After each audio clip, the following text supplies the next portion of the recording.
What did the surgeon say when he accidentally cut through a patient's artery? Aorta no better. Aorta no better. You know, like the aorta, yeah. Anyway, another true highlight from the Smelly Socks joke put, which is just so great. Anyway, in this video, we're going to talk about what are the causes of unemployment. So what are the things that happen in an economy that lead to people being out of work? Let's get started.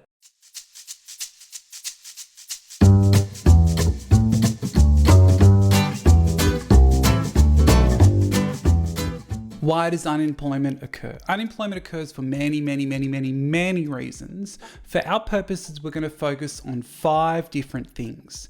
All these things you see on this slide, and we're going to go through each in turn and to look at why does each of these factors lead to people being out of work. The first cause of unemployment is a deficiency of aggregate demand. And if deficiency is a bit of an unfamiliar concept to you, that's okay. Deficiency means that there's not enough of something. So if there's not enough aggregate demand, well then we're going to get a rise in unemployment. So remember that aggregate demand refers to the total demand for goods and services in an economy. And that aggregate demand is the sum of consumption plus investment plus government spending plus net exports. And there's a video link in the top right there that you can go and check out if you need a quick reviser about what aggregate demand is. Remember that, let's go off on this tangent. Remember that the demand for labor is a derived demand. Derived demand is such an important term in economics. So what this means is that the demand for labor comes from the demand for goods and services. So essentially the relationship looks like this.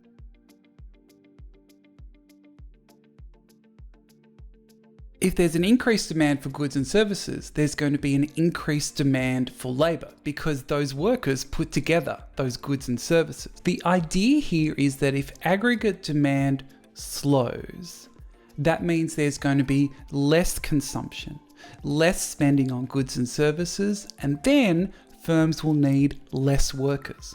So let's put this together.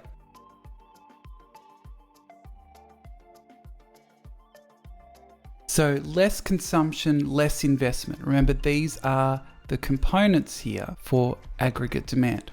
If we get less consumption, less investment, okay, less demand for goods and services, less money rolling around the economy, and then less demand for workers. So we can see here that a deficiency, a slowdown in aggregate demand, is going to increase the rate of unemployment according to economic theory. So let's think about it. What will cause aggregate demand to fall? Why will AD slow down? So one thing that could happen is cyclical changes. So there is a downturn in terms of domestic or international economic activity. So that we could see an economic downturn, and that could happen domestically or internationally, which could then result in lower aggregate demand, and then all those other consequences leading to unemployment. Another thing that could lead to a slowdown in aggregate demand is if the government puts in place contractionary government macroeconomic policies. So if it decides to do these things. So if it talks about a budget surplus, so a budget surplus here would be reducing G, government spending, relative to T, taxation revenue. Or the RBA, on behalf of the government, could be looking to increase interest rates.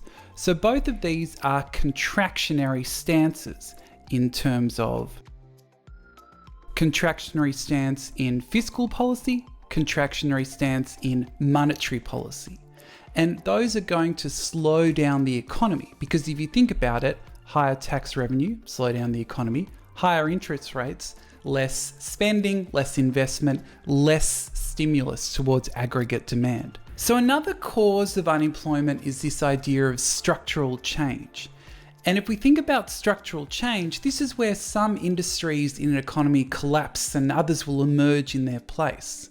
And this process leads to structural unemployment. So when we have that process of structural change, some industries collapse, their skills, their products, their efforts are no longer valued in the economy, then we're going to see a lot of people that are out of work. So when structural change occurs, some industries will collapse, but others will emerge. But when those inefficient industries collapse, so those ones that really can't manage, aren't succeeding in the economy, we're going to see higher structural unemployment, because all those people in that industry, well, they're no longer going to have a job. So structural change can create positive benefits in terms of employment.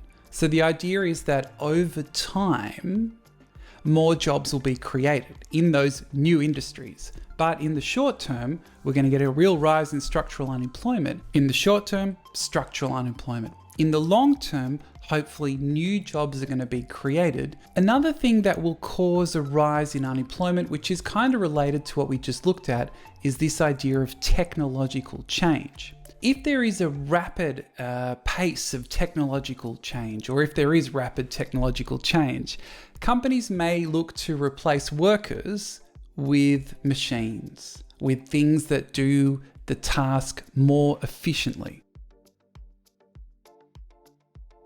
But then again, if you think about it, in the long term, well, maybe all of those new machines and those new technology, maybe they could create new jobs, more jobs, better jobs, higher skilled jobs, more higher paying jobs in the long term. The first one, the quick technological change, the change looking towards capital rather than labor, well, that's a short-term thing. Then in the long term, the new technology could help to create better jobs in an economy. Another thing that could lead to unemployment are higher labor costs. So unemployment may rise because labor becomes more expensive. You could get wages go up, or workers expect higher wages. They want higher wages, they're demanding higher wages, which then would reduce companies' demand for labor because it's more expensive. So if we think about it, what are the kinds of things that would increase labor costs? The kinds of things that would increase the cost to companies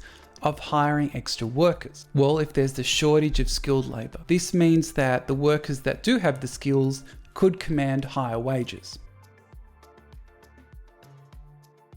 The other thing that could happen is there are excessive wage demands. So workers are saying they want their wages to go up by a large amount, and they aren't necessarily prepared to work harder or produce more, become more productive to justify those wage demands. So if workers are saying we won't work any harder, we won't work anymore unless you pay us more, well then companies might not want more workers, which could then increase unemployment. The other thing that could happen is, say there's a rise in the minimum wage.